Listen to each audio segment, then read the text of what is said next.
we have to try that. So we just have to make RNA with modified nucleosides. But how? Nobody ever done that.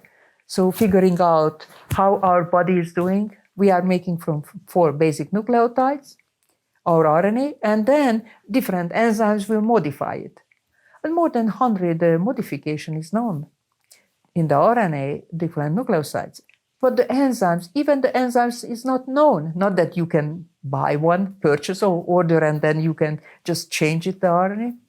Okay, so we cannot do this way. So then we have to maybe purchase nucleotides which already modified and try to incorporate. So we looked at the literature. There were just one that was published in 2003. Sousa, he tried, but just short RNA could be made. So we thought that we have to try and order different modified nucleotides and those which other people never tried. And we found that, we can make it. We can make a whole long RNA. Now the question was whether we can translate it. Because either for vaccine or either for therapeutic protein coding RNA, we need translation. We need RNA to be made to a protein.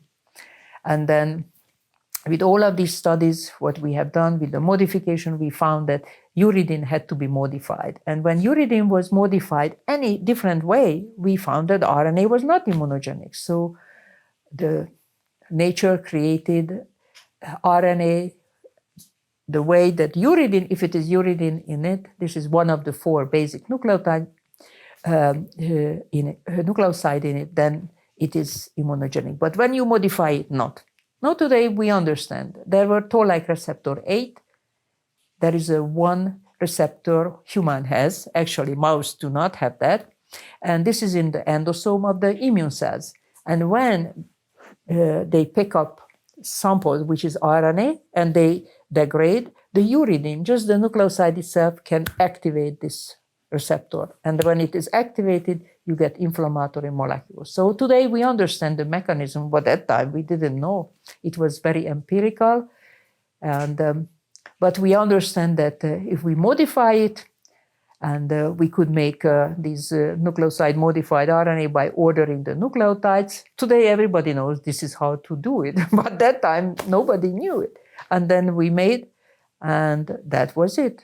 And of course, again, we realized that we had to purify it. And again, nobody ever described how to purify. So we spent like 2-3 years figuring out how to purify. And one New Year's Eve, I remember I was in the lab because I had another idea. And then New Year's Day, I went back to the lab because double check something that maybe this way can do it. And you know, it couldn't be, but I was very happy. I told my husband, nobody was there. I could park right on the door. Nobody was working on New Year's Day.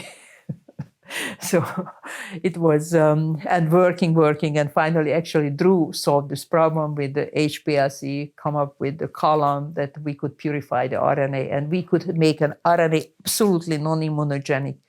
And so we knew that it would be good for therapy.